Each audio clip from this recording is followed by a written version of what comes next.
Hey guys, Asher Raid Shadow Legends. Welcome to the video. Glad to have you all here with me talking some raid. Hey guys, I got super lucky and from one primal shard, I opened off air and I got a legendary. It's curious. That's the second time you mentioned that. But I got a legendary champion who's about to be a guaranteed champion as well as part of this whole Asgard event that's going on right now. So this is official from Plarium. We know that Freyja Fateweaver will have a dedicated deck of fate event where she'll be like the grand prize. Now those events are not easy, but at least it is a guaranteed champion if you decide to go for it.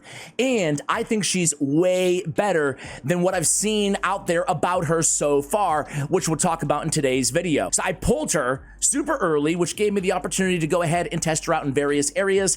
Suffice it to say, she's great in almost all areas of PvE, especially Hydra, and she's really unique and good in the arena as well. She feels more like a void legendary to me, and is not necessarily apparent when meets the eye when you look at her kit, but it's actually a lot better than I thought it was going to be.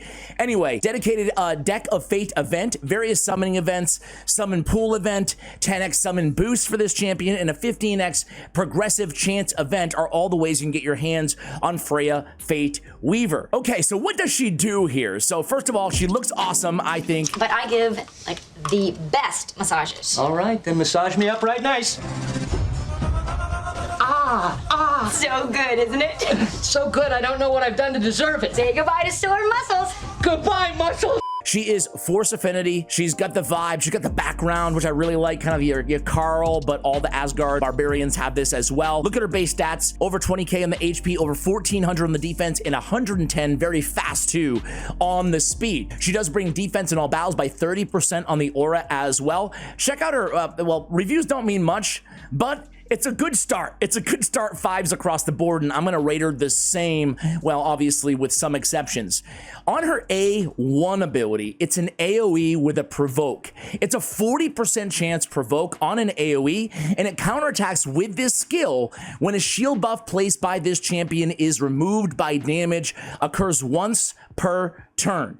Now the damage here was a little bit better than I was expecting for Hydra clan boss. We're gonna run her in a curse set. She's gonna be a perfect cursed and provoker, and with the counterattacks, seeing as how she's bringing shield as well, she's actually a pretty reliable provoker, albeit only a 40% chance on that A1. And again, the damage also added up significantly. Now granted, we have her in a curse set, so a lot of it, the majority is coming from that, but I was happy, right? With the build that we have today, she's going to be landing on the AoE around 250k damage against decapitated heads on nightmares, so not bad at all, especially when they're decapitated. So on her A2 ability, it's prismatic, Aegis, 3-turn cooldown, increased defense, all allies for 2 turns, also shield on all allies for 2 turns. The value is proportional to this champion's defense and each target champion's max HP. What does that mean? It means a shield that was way better than I was expecting it to be,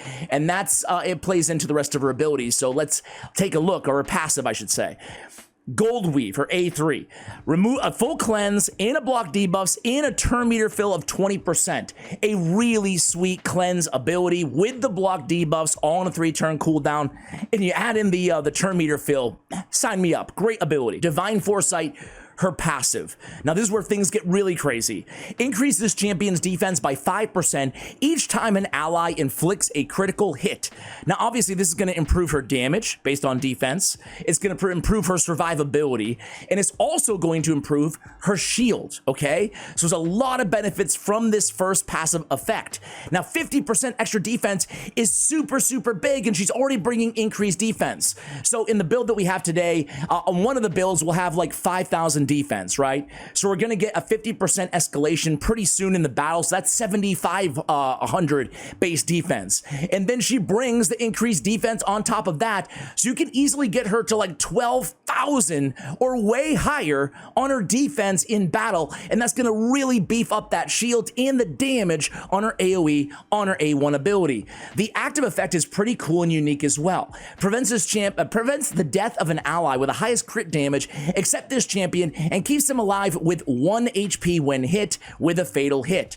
Okay, cool. And then it heals 25% of their max HP and activates an instant turn effect on them. So before your, I don't know, your Leo goes, well, actually, he has the unkillable anyway. Before your nuker goes down, your Jirgid. What are you talking about? It's not fair. He's gonna get the prevent death and the instant turn. That can be an absolute game changer. So that gives her some real viability inside the arena as well. There's a lot going on here, and a lot of it is, well, really freaking good, right? So, and I love her base stats on top of all of that. Let me go ahead and show you build number 1, guys. Let's just jump right into it. What do you think, by the way, of her kit? I saw on Reddit that people were kind of debating this champion, and I was kind of at first too. I wasn't sure, you know, how good is she going to be? The votes are in here. 259 of the voters say, or the vast majority of 555 say she's going to be good. 102 say superb, must have. I'll never label any champion in this game, maybe with the exception of like a Newt and an Armand's. I don't think she's quite that level of must have. What I am concerned about is your system of favoritism. But I actually put her as superb, right? So I'm kind of in between good and must have, I guess, on the proverbial scale. I would have voted superb. Okay, guys, so just cutting to the build here. This is the arena build. I have her in 6-piece stone skin, gonna be super tanky. I have her fast too, so 278 speed, well, fast but not crazy fast. 6,100 on the defense. Keep in mind, I don't have her empowered. I have no blessings for her, so we can easily scale that up quite a bit more, even in addition to that. Heck, if you can get her, you know, vis-a-vis empowerment, vis-a-vis, if you can get lucky enough to get a blessing on this champion, you can get her to like 8,000 defense, and then we're really talking. We're gonna get that 400 defense bonus off the passive, and then increased defense. She's gonna be super tanky, tough to kill in PvE and in the arena. All right, so this is the build here, guys. A little bit of resist on there as well. A little bit of accuracy, which she does need for the provoke on the A1. That is the only thing in her kit that does require accuracy. Here's the blessings that we went with for the arena build. We went to Iron Skin for extra defense. I never pick Iron Skin, and you know, you don't have to. Certainly, you could use Bulwark. You could use Unshakable for more resistance. You could use Timely Intervention as a tier 6 mastery. But heck, defense, it scales so well. It gets amplified, and the shield is based on it, so why not? We came down the left-hand side, more support. Same thing on the support side of things with the lasting gifts to extend the duration of the block debuffs and the increased defense that she brings, along with the shield on the A2 ability. So that's the build, guys. Really quickly here, we went defense, we went crit bit. She's in the Hydra build still. We would go defense on the amulet as well, and we went with just a stone skin piece on the ring. Ideally, we want defense. I didn't have any on my account, so we went attack because I wanted stone skin, complete 6-piece set, and I have 1 protection for the extra resistance. We might as well glyph it out a little bit here, right? I just went all out, you know, trying to get that resistance of the extra 20 resistance off of the 1-piece protection, right? So again, looking for speed and defense in terms of the stat priorities. Speed, defense on the boots, defense, HP. Ideally, that's defense on the chest. So a lot of room for improvement. Defense percentage on the gauntlets. We just want to get that defense as high as humanly possible. So let's go ahead and try her out in the arena. I want to go to Hydra really badly here because, well, she's so freaking fun in Hydra. But I put her with like a really unique team here. I have Valkyrie in the lead. I have Nogdar. This could easily be Sun Wukong too. And then I have no reviver on this team. Excuse me, what? Nogdar can revive himself. But then I have a UDK and Freya, who's tough to kill, right? So you put it all together, and basically it's this methodical death by Valkynin sacrificing Nogdar. Super fun team here. We'll see if we can get any instant turns. So this allows me to put Valkynin in no... Valkynin, by the way, has the highest crit damage on this team. This is important, obviously. So it will prevent his death vis-a-vis her passive, so he can just keep doing his thing. He has a block revive and methodically taking out every enemy, and it's so tough to kill him because he has a little bit of that, you know, that preemptive fatal hit, the instant turn, and then Nogdar will just keep dying and coming back to life. So let's make it happen here. So she goes first. We're going to start with the increased defense. If the enemy team went first, we could get a turn meter fill. We could get block debuffs. We could get a cleanse if we wanted to. You know, either way, right? Either way, both make a lot of sense. So we're going to go in with Nogdar's nuke. He actually does a pretty good job. They do have a reviver on their team. We're going to sacrifice Nogdar the headhunter. He's going to revive himself here. And now, again, This is the beauty here, right? We can just kind of go through them one at a time. Nogdar's going to do his thing for a little bit. Extra turn. Oh, he didn't get it. He didn't get it. But check it out. Oh, man, dude, Nogdar won't stop. He's like, I will not let Valkonen go. All right, finally. Finally, we're going to cleanse off Valkonen with the A3. Very good A3. And then Valkonen's going to block revive on everybody and one-shot them, right?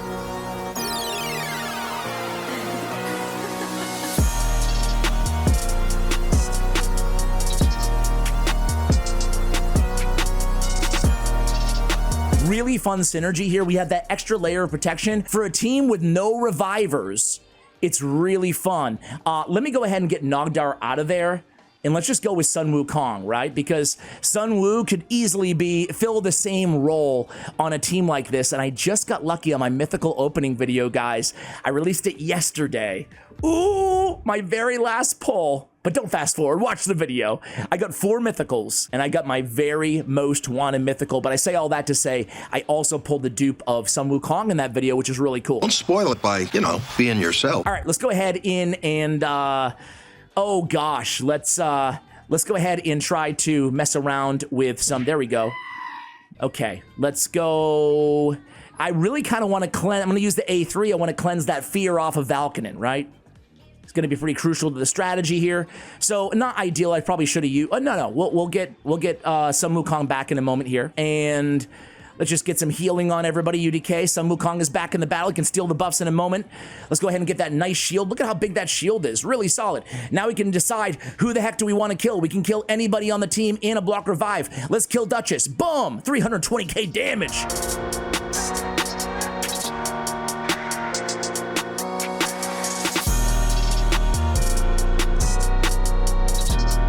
Valkonen, by the way, is one of the most insane nukers in the game. Just absolutely next level. So this is how this team works, right? So tough to kill us. I'm just going to use A1. Maybe we'll land a provoke. No, we don't. Yeah, it doesn't really matter. Doesn't really matter. It's just going to be this slow, methodical burn, and they can't really kill. They can't get to a point where they can kill my nuker. There's too much protection here. With Freya on the team with UDK. Single target, he's got it. Big shield, she's got it. Cleanse, she's got it, you know? Brings a lot to the table. Oh, come on. Come on, guys. I hate when sheeps hold up your battle, right? It's like, come on. Even though you're winning, you're just like, come on, can we get rid of this? I was not expecting her shield to be as good as it is. I had heard from a couple others, and we landed that provoke on the A1 there too. I had heard from a couple others that her shield wasn't that great. But man, especially the longer the battle goes on, because of her passive ramping up that defense, her shield ends up being big time great, right? I'm talking you can run her in Hydra. I'm sure you guys have this issue from time to time. I know I do, where my team is perfect. I just don't have a reviver on my team. She's good enough where she can, with that big shield and the cleanse, that she can keep her team alive without a reviver, right? She can afford you that luxury of not needing a reviver on your Hydra team as well. This is going to be the last battle in the arena, and then I want to go in and I want to run that Hydra. I want to show you that Hydra build. It's so much fun. All right, here comes the big shield again on the A2. Now we can kill the Monkey King. And again, so unfortunately in testing, I've seen it a few times, the preventing the death, right? We don't get it this time yet, but let's kill. Oh, we lose our turn. Okay, we're gonna get to prevent death. All he needs to do is get hit one time. Let's cleanse away the block debuffs and all that baloney. Somebody land a hit on him so we can get an instant turn. All right. We're counting on Monkey King to get a hit there. Let's do monkey on monkey crime here. Brother, help me!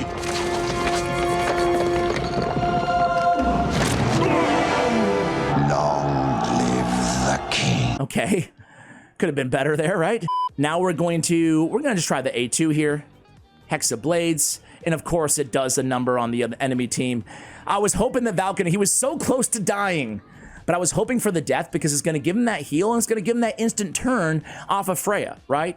Let's just finish this. Hey, maybe we'll still get it here. Look at that shield. It's a big one. It's a big one. All right. Then the stun off the A1. I think we have one turn on the A3, I believe, on Valkonen. And then we can really get cooking here again. Here we go. Let's sacrifice the Monkey King. He gets his turn back. Who do we want to kill? You know what? This time, let's kill their nuker.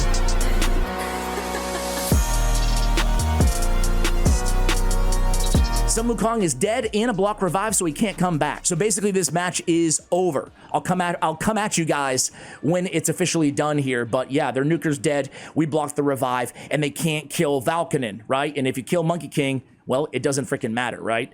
Be right back. All right, guys, it was literally like 3 seconds later, we finished the team off. But that is her in the arena. You can see the utility that she brings. Super, super tanky, tough to kill, right? Especially the longer the battle goes on. With that shield, the increased defense, and it's just nice. We're used to the Valkyrie shield, really big shield, based on her own defense, fantastic. We're not used to a big shield like that, bringing the increased defense on the same ability. It's super, super nice.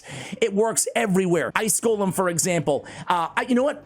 Real quick before we go to the Hydra build, let me run her in Ice Golem really quickly. I'm just going to come to you guys when we get to hard 10 towards the end of the battle. But look at this. I just threw on this team, Mikage, Lydia, blah, blah, blah, Walking Tomb Drang. The thing about a team like this is she's so powerful with the shields and everything that she brings to cleanse that even sometimes you like want everybody else to die. You want like an Artak or somebody to kind of solo at the end of Ice Golem hard.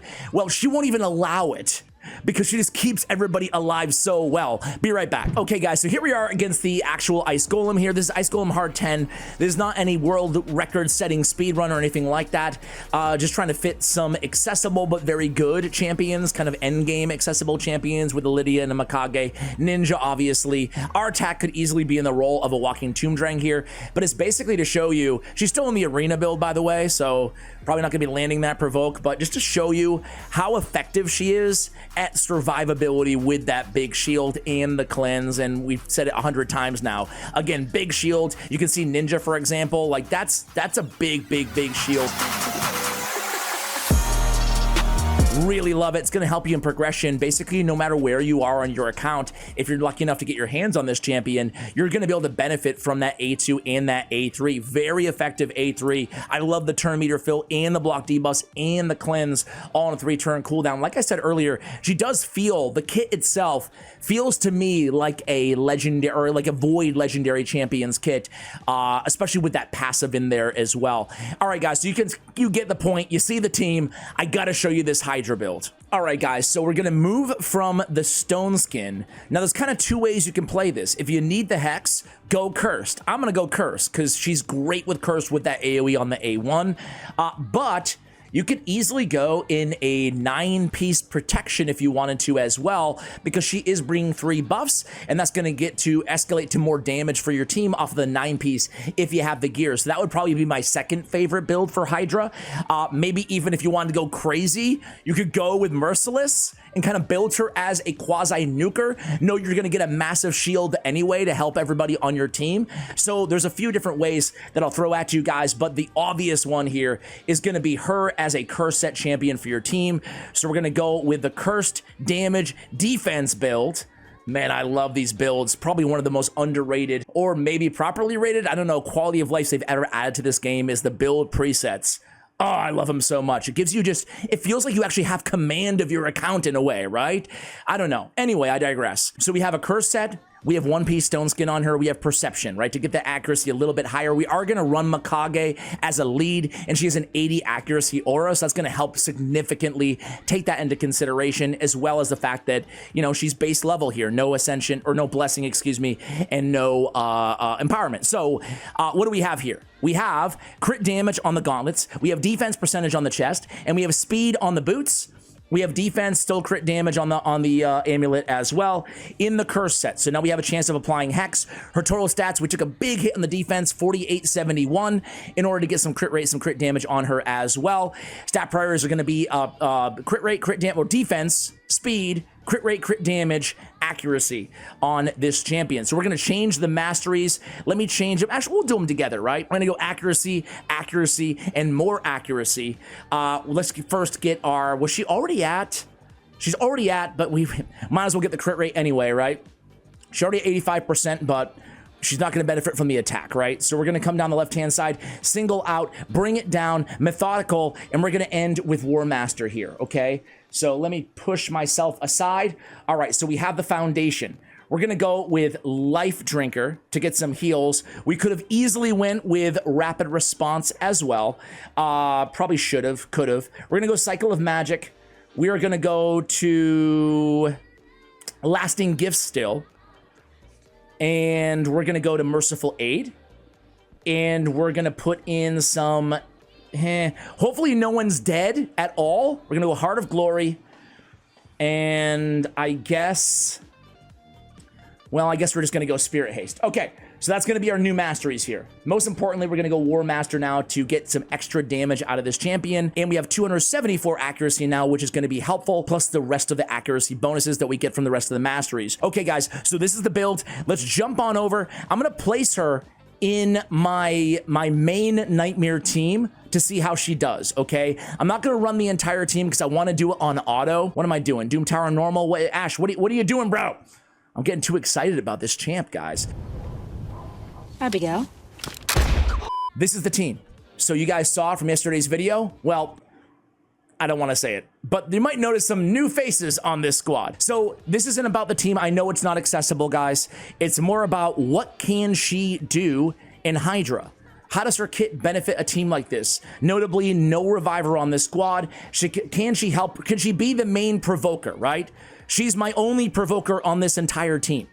Is that enough? The answer is going to be yes. It is enough because she's with an ally attacker, ergo more chances at landing that provoke. You could only wish that she was a Shadowkin champion. That way we could get the, if she was Shadowkin, we could go in there and get the ally attack every single time Mikage went in. That would be super OP. All right, so here we go. Going in there, we're going to go, oh, come on, Andra. Come on, man. So check this out. We're going to go with her... gonna go with her A1 and hope we land that very first provoke, right? We could cleanse right now as well. So we have some options. We could go with the shield. We have a lot of options, but we do want to open up with her A1 to land that provoke right there, right?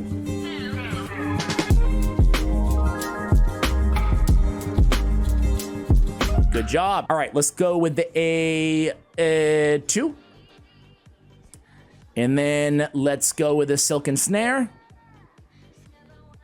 And we're already kind of in business here with this team, right? I didn't even notice the damage she did on the A1. It's probably going to be nothing crazy. Again, you'll actually notice that damage really stacking up when we get to the point where we are working with some decapitated heads, which should be right now thanks to Turvold. All right, so Head of Decay is already down.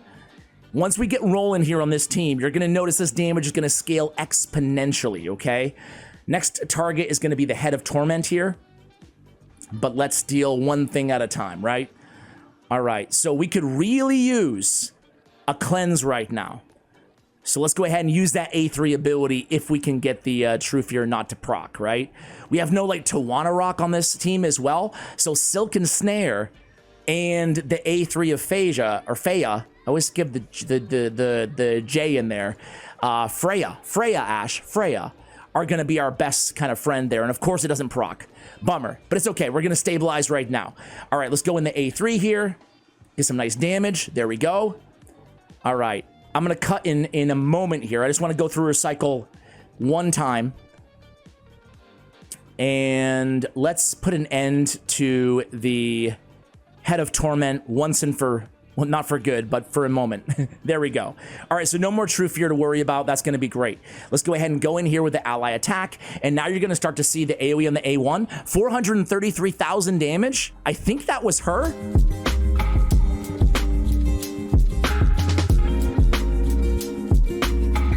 Now we're going to get the increased defense as well as that big shield on everybody. So you're already seeing, look at this damage. It's already starting to scale up here, right?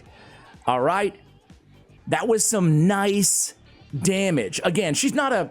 I hope you don't read into this too much. I'm not saying she's going to be your main DPS, but the damage she puts out is going to surprise you guys. All right, and she's also going to be our Hex Supplier, so we're going to go in with the A1 again. And again, no debuffs, but 450,000 damage off of the A1. And again, her gear is not that insane, right? All right, so 500,000 on an AoE? Like, super solid, right? All right, let's go. Oh, the stupid decrease attack for 2 turns. Come on, man. Turbo's like, hold my beer. How about 3 million damage in 2 shots? How about that? All right, but you can already see 41 million damage. We're starting to stack things up with this squad, right? So like, as I said, I'm not going to end the entire run. I'm not going to do the entire run right now. Let's go A1 again. Don't need to go A3 if we don't absolutely need it, although I do love the turn meter fill. It's a tough decision there.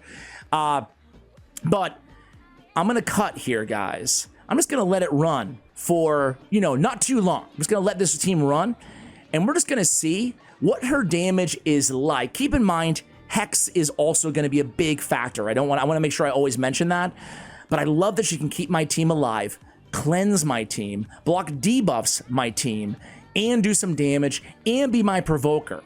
She's like, I love champions like this. You guys, longtime viewers of the channel, you know this about me. I always look for champions like an Ugo, who can serve 2 roles in 1 champion, and she definitely has that. All right, we're gonna go A1 again. We land the provoke again, right? Some Hex as well. Sign me up. All right. Be right back, guys. I think you've seen the kit. You get it. Be right back. All right, guys. So I ran it for 10 minutes. And we were able to put out 167 million damage here. Everybody on the team is built for damage, even Lady Mikage. But man, I gotta say, again, on Freya, full disclosure, she's in the curse set, so she's getting the Hex. But her damage isn't bad. I mean, you saw the numbers there, right? So she's really a jack of all trades that really does fit in beautifully, especially with that escalating damage. She fits in beautifully on any Hydra team. Now, you might have to have an additional provoker on the team. She might not be enough for every player out there. That's why having ally attackers really does help her out as well. But you might want to have another provoker just in case, because there is some RNG on that A1. But overall, guys, what do you think of this champion? Really, really solid. She surpassed my expectations. Would love to hear from you guys in the comments below what you think. Thank you for watching until the end of the video. Much love, and as always, take care, guys.